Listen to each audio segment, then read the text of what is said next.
I am coming to you today to talk to you about niching as an AI B2B agency owner. I just wrapped up a call with my client that I want to be practicing, reflecting at the end of the day about the calls that I had. And I've just wrapped up a call with a client of mine from New Zealand. Now, in order to protect his privacy so that you don't know who that is and so that he has, the ease of not being mentioned on my channel in the way publicly, which a lot of people don't enjoy, and I understand that. Let's just say he is serving retailers just in New Zealand. Let's say suits, or let's say leather jackets. Let's go with that. It's not what he does. That's not the type of shop, but he serves retail shop. Let's say leather jacket shops in New Zealand. Only in New Zealand, only in his country. And so we just had this conversation about niching down. And he said, I've done some research and I found some dentists here, and I have a good friend who is in, he sells luxury goods. And I've also been looking at real estate and at lawyers, and then we still have the leather jacket leather jacket shops, right? And so we were going through this conversation where I suggested to him the following consideration, because I don't like to tell people, because people don't like to be told, and in order for something to really sink in, people have to get to their own conclusion. So I'm not telling you what to do, I'm just offering you something for your consideration. So what I said to him was, in order for the sales to be effective, it makes sense, and the sales will be more effective, and your outreach, all of that, if you really understand the type of person that you're talking to. So one part of that business of selling AI automations is obviously understanding the automation, and that's where a lot of people get stuck. And then they take the second and the third Make.com certification, and they get certified by Azure, Microsoft, and then they're a Perplexity partner. And all of that is nice. I'm not talking against it, but I also need to be kind and not nice and call people on the things if they're holding themselves back. And oftentimes it's coming from insecurity and not actually knowing what else you should be doing.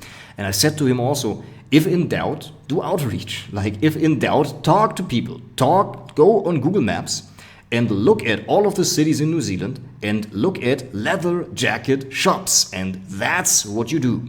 That is what you do. If you're in doubt, that's what you do. Is that clear, you think? And he loved it, right?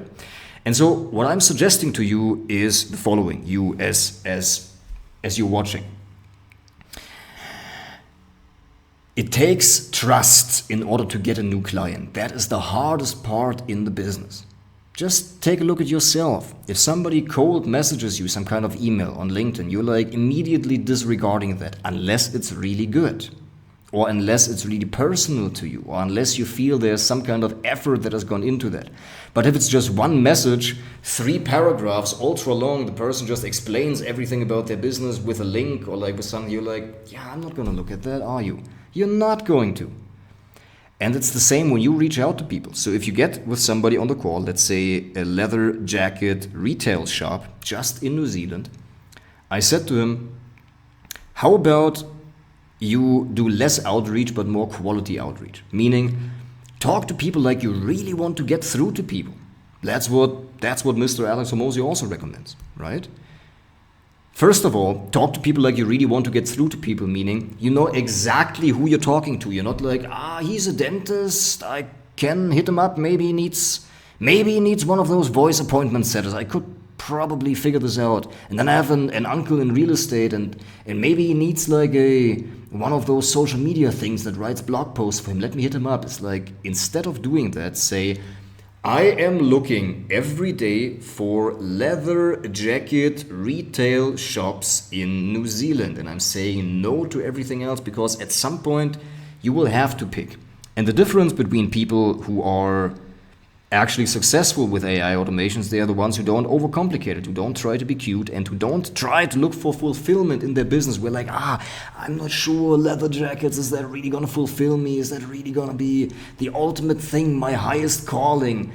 And maybe it doesn't even have to be so, because for most people, frankly, if something is working and they make money with that, and something is working, that's fulfilling enough for people. So I said to him, look, any of that, I'm just here for you to help you, hold you accountable, to pick one thing. I don't really care what it is.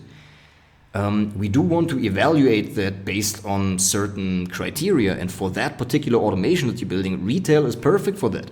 Dentists and real estate and lawyers, do you know how many times they get called every day and get tried to be sold, people trying to sell them leads? Like, talk to a dentist, talk to a lawyer. So many people are trying to sell them stuff, but like leather jacket retail shops, almost nobody is calling them for like leads because it's hard to get them leads. That's exactly why this is a good automation, I said to him. And so I told him, or I offered that for his consideration, first of all, to really go niche and to say, I'm only going to serve this one person, because for his goal, which happened to be a certain dollar amount per month, I said, okay, so then we need a certain amount of sales every month.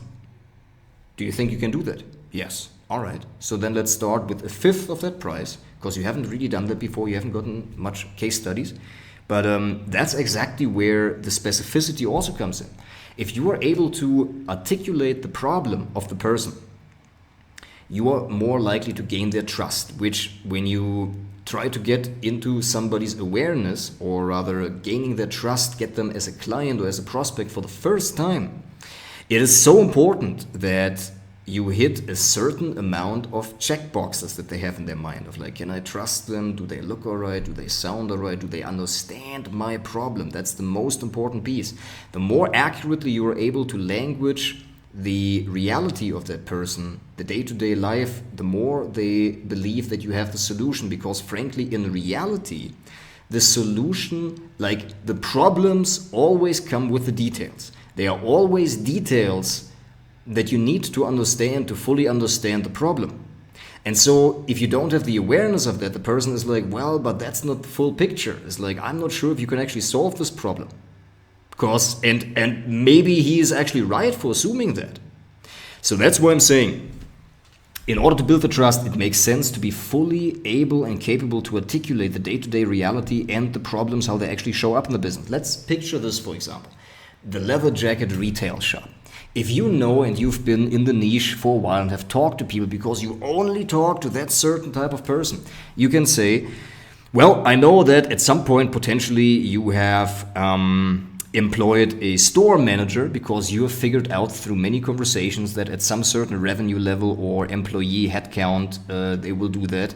And then you also use this specific kind of software in your retail, like for your inventory management, and then you can say the name of the insider, so to speak, the niche software that they use, and you've probably upgraded. You were before doing that just on a sheet or just in Excel because you've heard this story a few times when people got started. You know what I mean? They inherited the shop from their grandparent, from their parents in the 1980s, and then they started to figure that out and written it all on paper, and at some point it came technology, and you've heard these stories.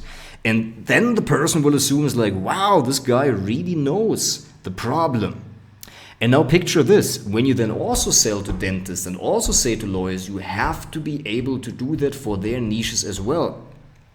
Do you know how the dentists source all of their materials and what it was like to go through, what's the name even? I don't even know. It's like, it's not medical school. Is it medical school? Is it dentistry? How do you call that even? I don't even know. That's exactly what I mean. And so exactly, that's what I mean. And then you get into the trap. So if I imagine you being a dentist and I don't even know what the college is called, then he's like, well, he's clearly not understanding me very much because he doesn't even know whether I went to medical school or to dentistry school.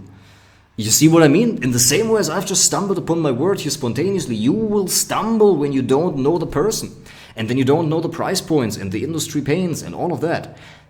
I hope that this was interesting to you and opening up your mind for this consideration, that it also makes your life much easier because let's face it, a lot of people who are builders, who like to build AI automations, are not killer salespeople, and they don't enjoy the rush of adrenaline, or like the imagination of the rush of adrenaline of getting up and going to hunt, for people, for lack of a better word, of like, I'm going to go and make sales, I'm going to convince this person. A lot of people are not like that. A lot of people say like, man, if I can just build and the leads would just come inbound, how amazing would that be? And so that's what they oftentimes do. They let people come towards them because they don't really enjoy the sales very much, and you don't have to. You don't have to be selling very much. That's exactly what I'm saying. Be very niche for one person, and then you don't need to do sales. You just ask people if they want your service, and then the rejection is not personal, because you're not saying, I'm Mr. John Smith, I'm an AI agency owner, do you need my service? And then people are no, and then you're like, people don't like my service? It feels like a personal rejection. And frankly, it probably is, because you don't have a product, you present yourself and your agency instead of the product and the service of your agency. But if you instead present the product, then people say no, and then you're like, okay. When you're like, okay, I offer this certain type of scraping automation which gives you this type of outcome for leather jacket retail owners, and we're going to have an exclusivity clause, so there's only one shop in each city that we can service, because we don't want competing businesses in one city. That would be bad for our clients, so we only take one per city, which is exactly what I suggested to him, to have an exclusivity statement like that and really sell like that and be true to that and only take one client per city and tell people that.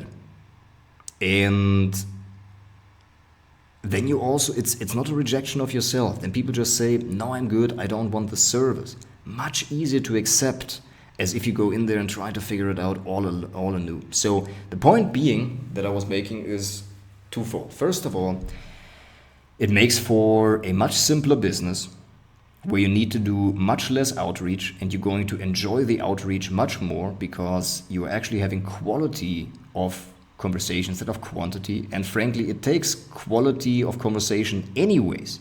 It's just how much quantity of quality can you do, but you can't do not quality, because then at some point you're below the threshold of quality and then you get nothing. Even if you send 10,000 emails, you may get really nothing, or just a few leads and then they're not qualified. You see what I mean? Rather to do 10 outreaches per day, but like hit them on every channel, like you really want to get through to them with a good offer like I've just explained, and then be able to pick a boring business that you don't seek fulfillment in, and you just need something that works. And once you have the clients in the door, you can sell them other automations as the industry matures, and you know that it does, and you know that probably scares you as well, the development of that. And that's another part of it. At some point you can say, I am okay with not knowing all about this new feature. We're like, okay, there's this new thing with quantum and it's best for like real estate, or it's best for like SaaS building or coding. Then you're like, okay, fortunately, I'm not building a SaaS. I'm doing service only for these types of people. So I can sleep well at night and ignore all of that. That's good for something else. I can be aware of that, so I have, some value to give to other people once I get a conversation with somebody who may need that. But it's all right. I can say no to that. And wouldn't you want that? Wouldn't you want a business that is so straightforward? And so I leave you with that question.